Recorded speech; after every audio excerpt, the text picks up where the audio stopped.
Well, guys, I kept my promise. I went last night and I saw the Chainsaw Man movie, more specifically Chainsaw Man Reza arc with Pedro, and it was something. It was something. So, just going to go ahead and get out of the way. Of course, later on in the video, we will have spoilers, including plot, symbolism, things like that. But before we get to that, I just want to state again that I'm not an expert reviewer. I'm not a critic. I go in fully optimistic. I love watching and consuming content and media, really in any forms.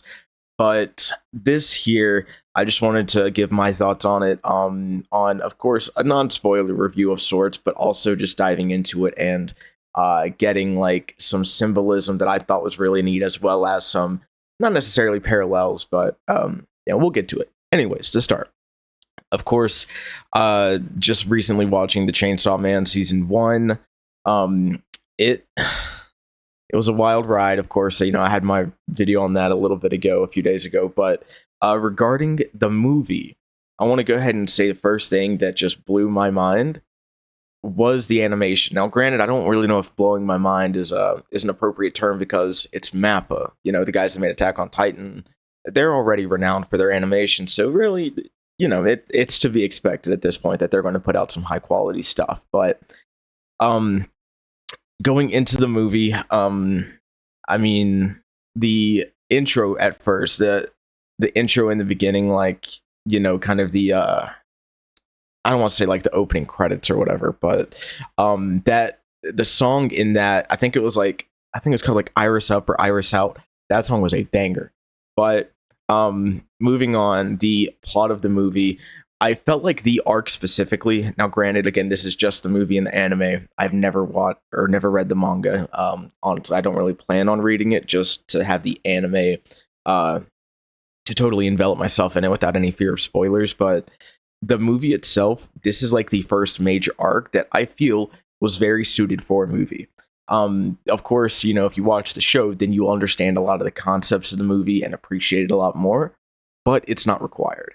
I will say this is the first, well, truthfully, this is the second anime movie I've ever gone to theaters to see. Just TMI, but I went to go watch the Demon Slayer Train movie. I think it was called Mugen Train or something like that movie. Never saw the show. I'm actually just now starting to watch the show, so I didn't understand a lot of it, but I appreciated it. And the same can be said for this movie. Again, there's a lot of concepts that you really need to watch the show to understand, but it's not required to just appreciate it. So animation, the plot of the movie fit very well into its time frame of like, I think it was roughly, I'll just ballpark an hour and 30 minutes. So, get rid of the like the opening crawl, the end credits and all of that. The show itself was roughly, 120 minutes, or the movie was 120 minutes, which give that into showtime is like 3 to 4 episodes. So I feel like this arc was very well encapsulated. I believe they're going to go the Demon Slayer route of having season 2 of Chainsaw Man start with this arc. So they may be able to expand on it a little bit more, and I'm really looking forward to seeing that. But all in all, the movie, the visuals, the audio, the plot, very, very well done. And for my second ever anime movie, I was genuinely blown away by how encapsulated I was in it. So, non-spoiler review, I'm going to give the movie, honestly, a solid 9 out of 10.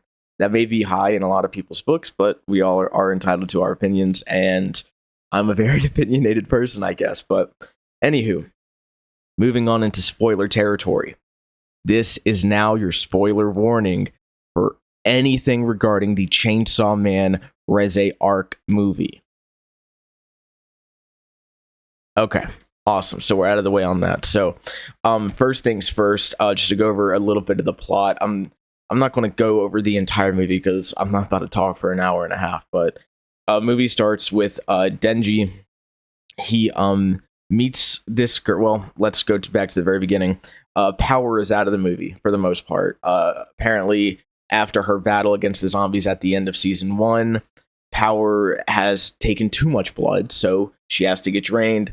Makima requests Denji to let her get drained.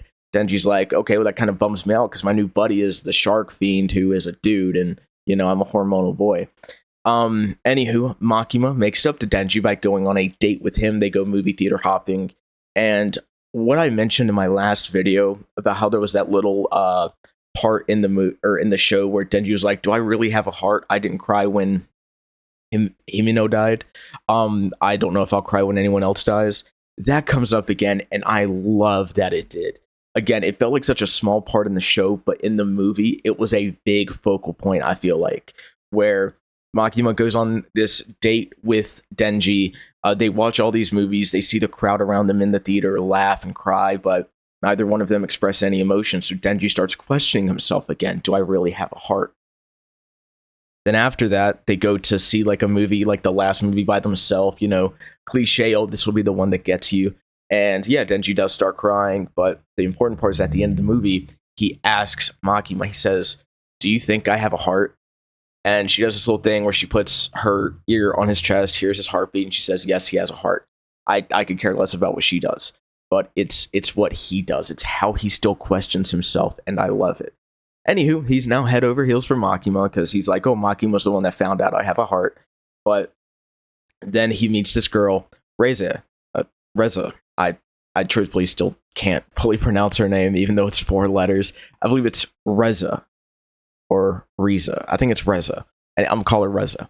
Anyways, he meets Reza in the rain. This is important. Remember this for a few minutes down the line. He meets Reza in the rain. He hides in a phone booth. She comes in that same phone booth. They kind of hit it off. She's like, "Hey, I work at a cafe. Come see me sometime." He's like, "Okay." So he is kind of torn at this point because he's like, okay, she obviously is into me, but I'm into Makima. My heart belongs to her. And there's another funny part in the movie later on where he is talking to Pochita, who Pochita's the one that gave him the chainsaw, and he's like, "Pochita, I'm stuck. Every single girl that I like has tried to kill me." And so he's thinking about Reza, and he's just like, maybe she's the one, but I want to give everything I have to Makima. But Reza kind of wins him over, and there's bits and pieces of the movie that string things together, things that I'll come across in the end. But anywho, he essentially falls for Reza, and she offers to invite him to go see these fireworks at a festival. So he does. They go to a secret spot. She's like, "Hey, this view is perfect. No one can bother us up here." And then she's like, "I like you, Denji." And then he kind of stutters because he's like, "This is my chance, but I don't want to ruin it with Makima." He's like, "I like you too, but..." And then she's like, "Oh, but you like someone else." So then it cuts to them kissing with the fireworks in the background. She bites off his tongue. Turns out, bang, she is the bomb devil. Absolutely stunning. And in this part, this is when the shark fiend, his buddy, his partner, Denji's partner, comes up and saves him as he's about to die. And he's like, "I should have smelt it. It was the bomb devil." But then he says something very, very strange. He says, "She is an ally with the gun devil." Remember from season 1, the gun devil was like not the big bad of season 1, but like the guy in the background that the goal they're working towards. So something else to keep in mind there, but big fights, awesome fights. Denji actually unlocks a new power. We don't see it in the movie, but it's alluded to that Denji can use his actual chains as sort of like a rope. So essentially he can be Spider-Man. But instead of doing that, he ends up riding the shark fiend in what is such a cool poster. It is such a cool visual, but that happens, big fight, all of that. In the background, however, before this fight, Aki is now paired with another fiend. Well, I guess maybe another devil fully, but it's the angel fiend or the angel devil. Of course, Aki hates devils. We learned that in season 1. We learn about his backstory. We learn why he hates these devils. And then Aki, he just doesn't want to work with them, but he has to.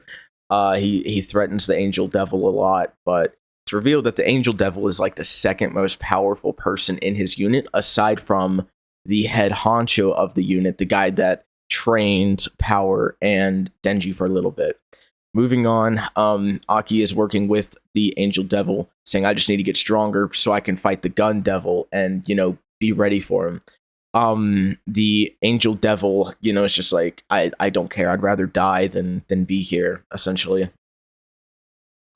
So Aki's dealing with that. And he's like, I'm never going to be friends with the devil. But moving on into this fight, a very, very powerful moment between Aki and the angel devil happens where the angel devil is ready to die. Like, not necessarily sacrificed himself, but it's just like ready to give up. But Aki doesn't let it happen. Essentially, the angel devil's getting swooped away. Aki goes to save them, but touching the angel devil lowers his lifespan even more than it already has. And it gets to a point where the angel devil's like, why?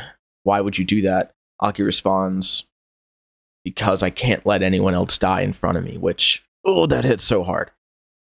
Anywho, going back to the fight, again, super awesome. Like, one of the coolest things about the bomb devil is how she moves. She essentially like detonates her feet, so she's kind of jumping in the air with a boost. Kind of like the physics in Halo, where you can essentially like grenade jump to get an extra boost. I thought it was so funny. But the coolest thing she does is the same thing that Gojo does in Jujutsu Kaisen, but it's another thing that Pain does against Kakashi Naruto, where she flicks her little bombs to like actually attack. It is so cool. Anywho, again, awesome fight, super awesome animation. Essentially, what Denji does is he realizes, okay, the bomb devil's too powerful, but I'm at the water. I'm going to drown her. Not necessarily drown her, but exposing her to water means her fuses don't detonate. Remember how I said earlier how they met in the rain? That was such an awesome, not necessarily a callback, but such an awesome thing to note, to mention. It's just, that's why she was hiding in the rain, is because she can't detonate. But anywho, they do that. The shark fiend, his name is Beam, so I will call him as his name, Beam. Beam pulls them to shore. Beam is completely knocked out. Denji wakes up. He's taking care of Reze, the bomb devil, even after they fought, even after she tried to kill him. Reze is like, why would you save me? Denji said, I could turn you in, or we could run away together, calling back to them talking about it before. But essentially, Reze gets away. It was a really sweet moment where she was like, I was trained to lie to you, to fake a smile, to fake laugh, to pretend to love you. And she said, but I failed. Which, oh man, it's such a good written story. Like, every well-written story is going to have something like that, but that one was so perfectly timed. Anywho, she gets away. She like incapacitates Denji, doesn't kill him, but doesn't allow her to follow. Movie ends. She's about to leave forever. Then she runs back to the cafe where Denji said he would be waiting for him. She's about to enter the cafe. Makima stops her and essentially kills her. Don't know why, but there's a lot of small things that just like really make you think. Anywho, movie ends. Denji's in the cafe waiting for her. She doesn't show up. And then a sweet little ending where Power busts through the door and is like, Denji, I'm back. Pretty cool. But anyways, that's the sum of the movie. There's a lot of small things again that I want to mention now that you're aware of the full plot if you weren't already for some reason. But when Reze and Denji are hanging out, Reze is essentially like teaching him things because he's like, I've never been in school. She said, do you want to go explore an abandoned building? He says, yeah, sure. So they go explore this abandoned school and they pretend a little bit. She like is like writing things down, having him read it and learn. But she also teaches him how to swim, which again is awesome to go into like the future after their fight where he pulls her into the water. But something that happens in that very, very intimate moment where they're swimming nude, there's a shot of a spider slowly trapping an insect. I don't remember if it was a butterfly or a moth. I guess I'll say it's a butterfly for the symbolism, but trapping a butterfly in its web and spinning it up into a cocoon. And again, symbolizing that most likely Reze is the spider that is trapping Denji at this point. Another thing is when he talks about Makima and he says out loud that like my heart belongs to Makima. She said, and she's aware of Makima, she says, oh, Makima, that witch has her hands on you. You're already dead. I don't think she says that exactly, but she's aware of Makima and she calls her a witch. Now, that could be a witch in terms of just being like manipulative, or she knows something. Remember, she's an ally of the Gun Devil. How does Makima fit into this is the same question I had at the end of season 1. Something else that was super awesome as well was the firework bit. How when her turn, when Reze apparently becomes the bad guy, like obviously stated, it's when the fireworks are going off, which is another allusion to, again, bombs and, like, again, just being the catalyst. And that was such a good shot as well. But there's so many things about this movie. One of the very, very big things at the end of the movie that was a very, very big plot reveal. And it's something that's mentioned a couple of times in season 1. They referred to the Soviets, as in like the Soviet Union, the USSR, except we're in modern day. So apparently in this universe, the Soviet Union still exists. But anywho, there's a discussion that the Soviets essentially had like a similar thing to, like the Russian sleep experiment, the Red Room and Black Widow. I'm just going to call it the Red Room, but they say the Red Room is where the bomb devil was created. She was one of the orphans that was experimented on. So that is a crazy reveal that the Soviets are somehow involved in this. I don't know if the Gun Devil is a Soviet. I don't know if like devils at their core were made from the Soviets. That is a big, like, overarching plot thread that I hope gets explored more. But it makes sense because if you go back and think about it, there was a shot in the movie where Reze has a gun at her, and Reze says, wait, in Japan, don't you need permission to fire a gun? Which, if she were Japanese, you figured she would know that. But again, that was another big, big development. But again, like, just the story was great. The symbolism, there's a lot more symbolism that, like, I just don't remember off the top of my head. But I think another one that I haven't mentioned yet was, again, Denji's heart. It's explicitly stated, so it's not really symbolism, but he says, everybody wants the chainsaw's heart. Why doesn't anyone want Denji's heart? And it sucks because, again, he is a young boy who is new to all of these emotions, essentially new to life. And he's trying to fit in. He's trying to be a man. And again, the primal urges that I mentioned, he wants to save himself from Makima, but Reze is showing him such a good time that he's like, it should be her. And again, at the end of the movie, like, she says, it was supposed to be a lie, but I failed. There was a really, really sweet point where I wish he would have mentioned something about his heart, where he could have said something like, if you would have asked for my heart, I would have given it to you, or something like that. That would have been so awesome. But anywho, again, outcome of the movie, Reze is dead. The Soviet connection, we as the audience really need to learn more about that. The Shark Devil apparently heard from Makima that, again, an ally of the Gun Devil, but apparently, like, there's something special, super special about the Chainsaw Devil, which again isn't alluded to anymore. Hopefully we'll get that in season 2, but again, all in all, this movie, it was a very, very, very well done movie. And at the end of the movie, I was joking with Pedro. I told him, man, Denji's getting manipulated by every woman. Like, this just must be someone, blowing off some steam or projecting just, female manipulation of a man. And it was so funny because I can relate to it, unfortunately. But again, the movie was great. If you haven't seen it, I definitely recommend you go see it. Even if you haven't seen anything Chainsaw Man related before, and like the universe is completely unknown to you, just go and accept it as entertainment, as media. Just take it in and be appreciative of it, because one of the things that unfortunately may start happening in the future is with, all the streaming services, movie theaters may not be a thing for much longer. I mean, we saw what happened to, like places like Blockbuster. Even after Blockbuster, places I used to go to a lot, of Family Video, where I would rent video games. We may not have it anymore. And it sucks because being in an audience in a theater, for something like Avengers is super awesome, super cool. And it was great just hearing the reactions, because that was essentially fan service. But, just seeing media in its intended form in IMAX, which is how we went to go see it, it may not be a thing in the future. So definitely want to just I appreciate it while it's still here. But that's going off on a tangent.